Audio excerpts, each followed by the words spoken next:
Billahi minash shaitanir rajim. Bismillahir Rahmanir Rahim. Alhamdulillahi Rabbil Alameen. Ar-Rahmanir Rahim. Maliki Yawmiddin. Iyaka na'budu wa iyaka nasta'in. اهدنا الصراط المستقيم صراط الذين أنعمت عليهم غير المغضوب عليهم ولا الضالين آمين.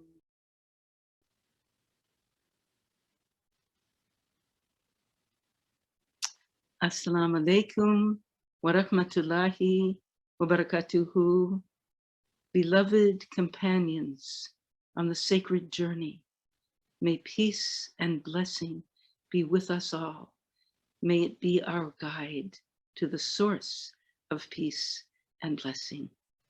May the one of infinite mercy and grace be our dearest companion and guide on this blessed journey. Amin. Amin. It's a blessing to be in your midst, to be in the midst of this circle of blessing and grace. And we feel that we know each other as soon as we meet because our souls are linked from pre-eternity. And then the time comes in our journey that we meet again and we are already deeply connected. So I would like to share with you how we came to the Blessed New Seminary and the pre-existing conditions of my life that led me here and led my son Isa to this beautiful assembly. I was born in Hollywood many years ago, and I was guided from a very early age, let's say in the cradle.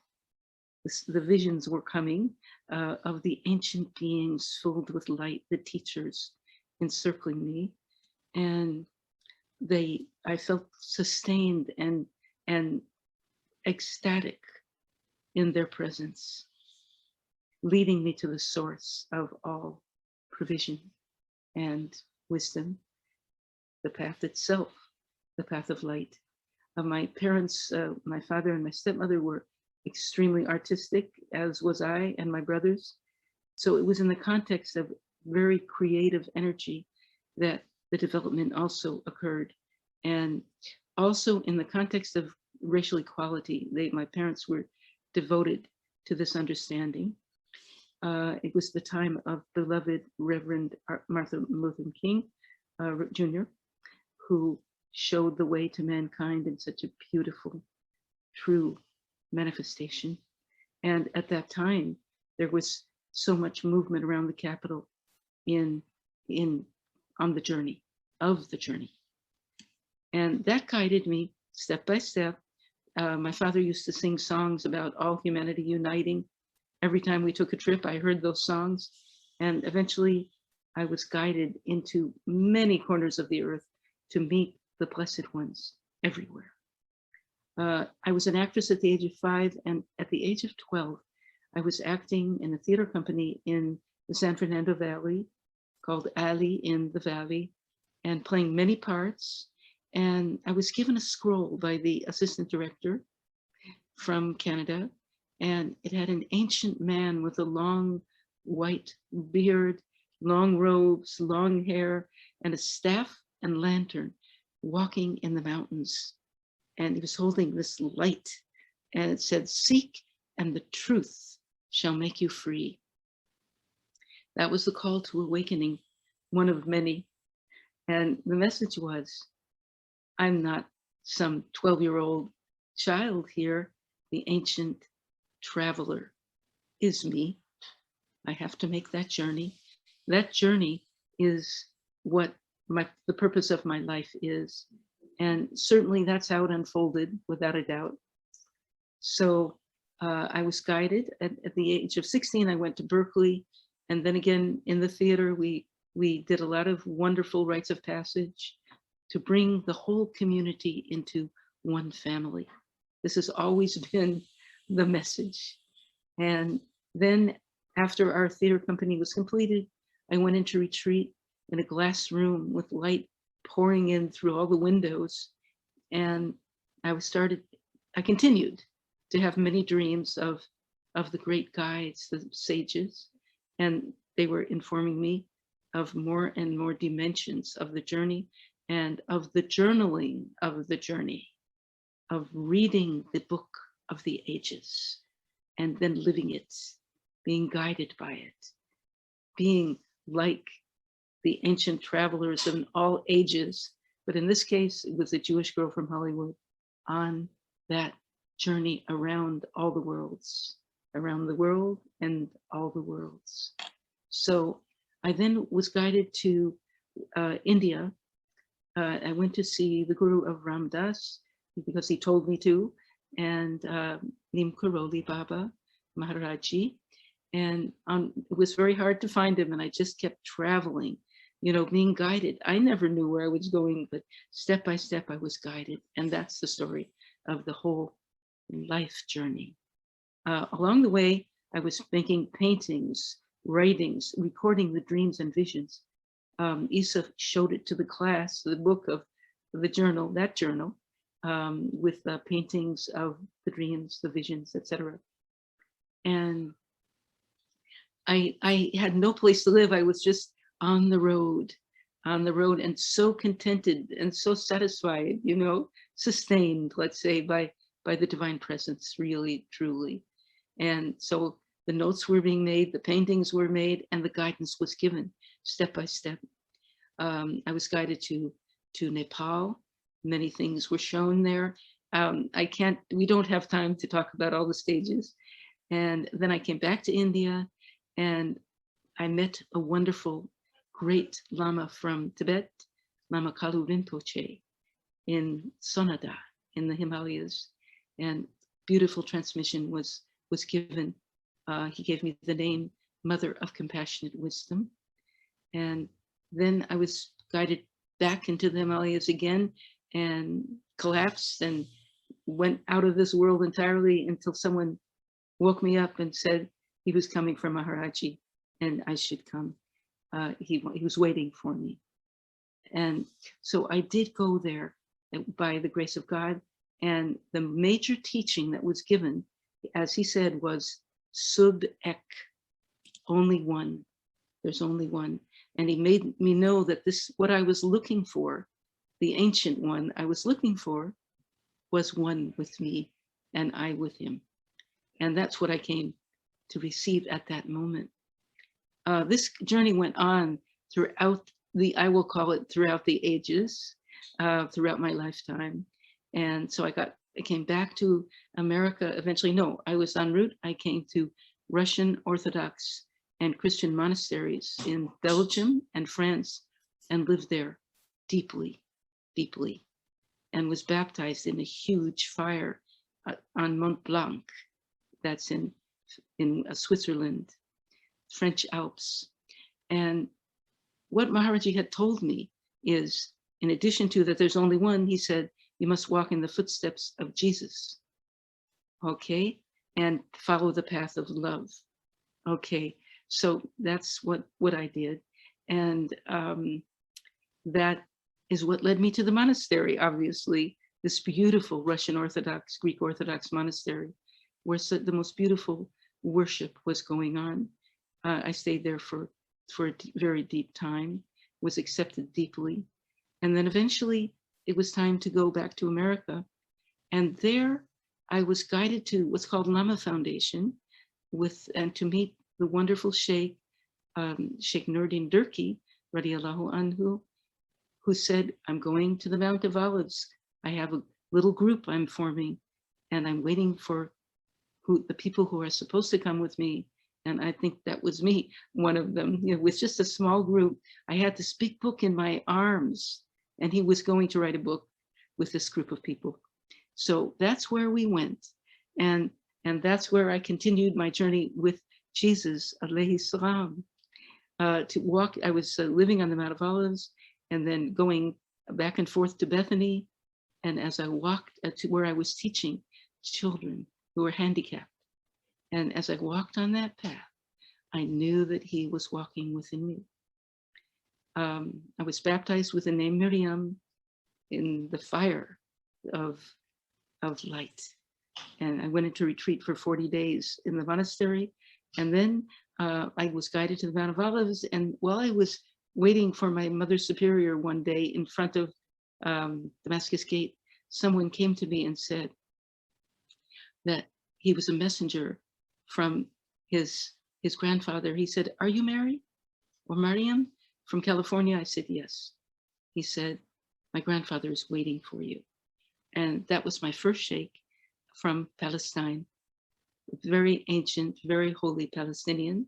I, Jewish girl from Hollywood, embraced Islam in his presence. By his grace, he told me to move into that blessed place where he was, very close to the tomb of the prophet Abraham, peace and blessings be upon him.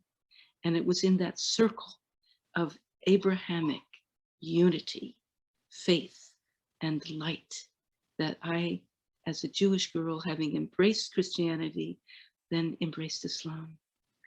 I'll take it one step further, a couple steps further, and then I want to check in because I don't want to go too long.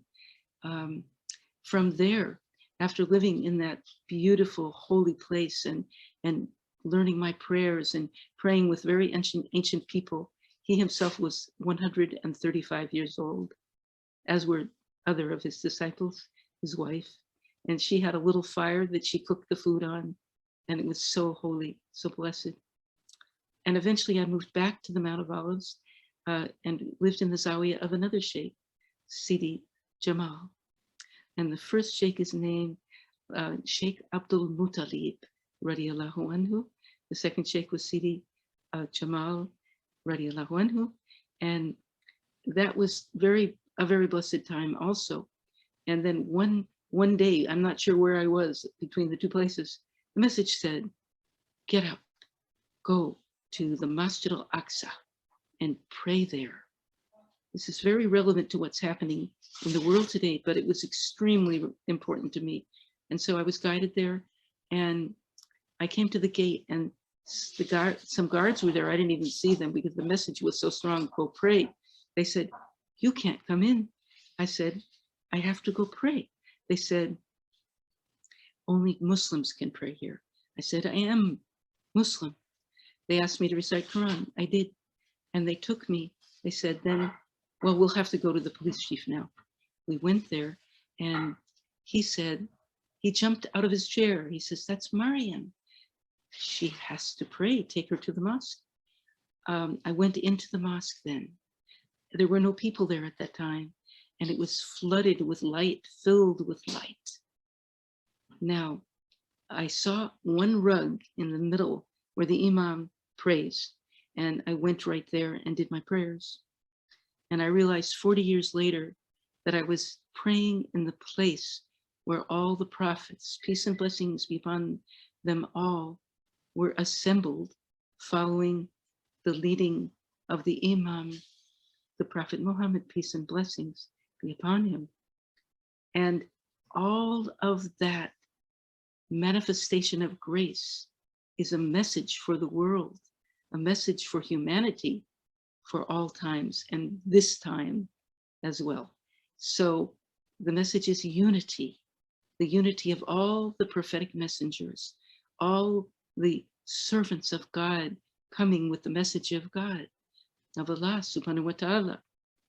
And in the middle of a world where conflict keeps manifesting, particularly there in Al-Quds, the holy, the place of the holy, this is very counterproductive to the high and infinite message of what was revealed in the Masjid al-Aqsa itself.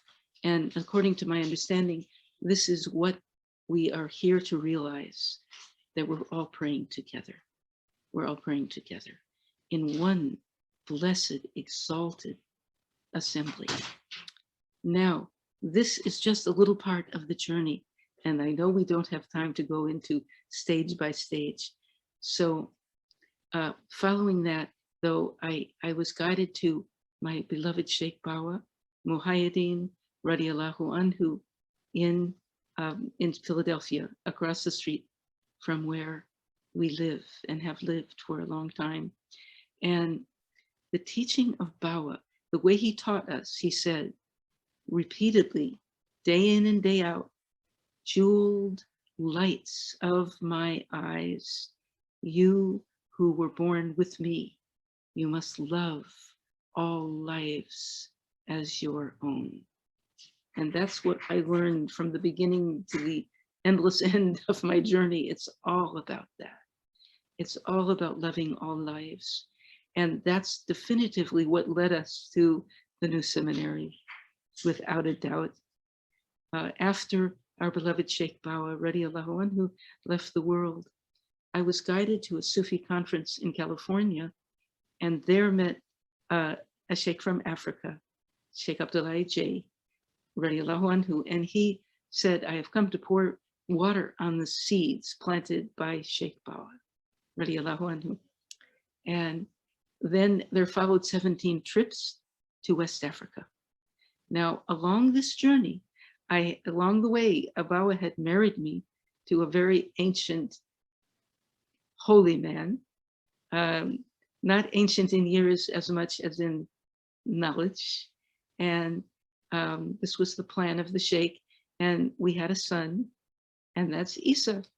Isa was born from that union of these souls from different corners of the world uniting in God's light for the sake of fulfilling the prophecy, the legacy of all the messengers of God. And so Isa and I, from the time he was 8 months old, we traveled together extensively. I just carried him with me all around the world, step by step, stage by stage, country by country, and prayer by prayer. We were guided to meet very, very holy people, and all the sheikhs loved him and bestowed their grace upon him, as they did upon me. And so it's with that legacy of grace that has been falling upon us that we were definitively guided to the new seminary, which is such an assembly of grace and is so welcoming, finding unity within all diversities.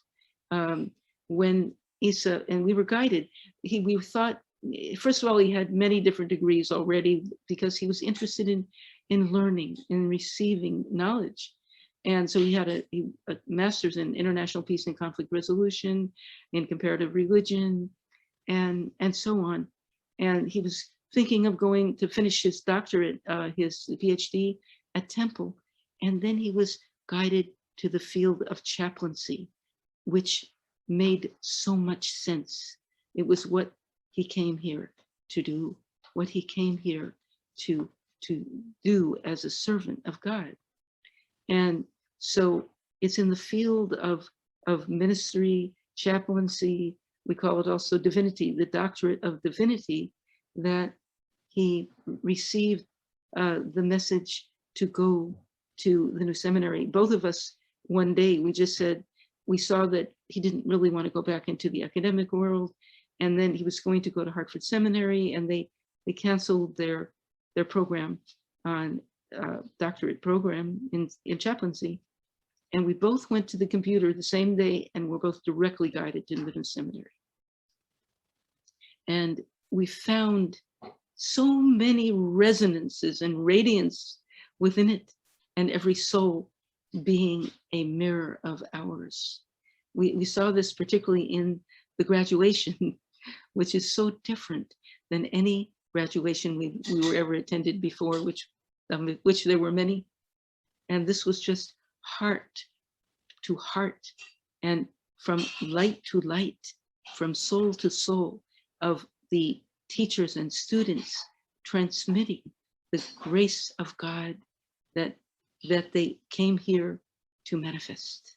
And they certainly manifested it to us The graduation took 3 days, I believe, and minute to minute, light upon light. It was resplendent, and it was so inspirational and so satisfying to the soul. And so every stage of the way, it's like this. If you're following the path of God, which we are, you know, I never knew where I was going until the message came, and that it came very quickly, really. And that's how we were guided here. And I feel that anyone who's seeking for light upon light and for divine wisdom that will lead us to fulfill our purpose on earth and after we leave this world, specifically to fulfill our purpose, which in Islam is said it is ibadah. Allah said to us, we did not create you, O humankind and jinn, except for ibadah, which is love, worship, and service of the divine. So this is what we're doing. It's what we've been doing all our life and throughout our journey. And it's so beautiful to come to this oasis, this beautiful, blessed oasis of love, of wisdom, of compassion for all.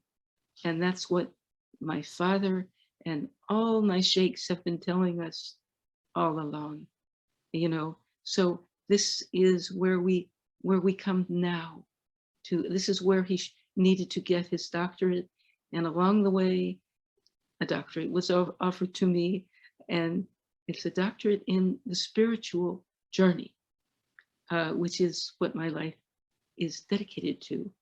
And I hope that in sharing our story and in sharing our joy at having reunited with the new seminary and everyone in it, we will be inspiring to those who see this to make the journey and fulfill their purpose. And also, may we speak to each other, may we stay in touch, may we commune with one another on the journey to God. Inshallah, peace and blessings be upon everyone who sees this, and particularly upon the souls across the earth who are needing protection, healing, and peace in the middle of their journey, their deep, deep journeys.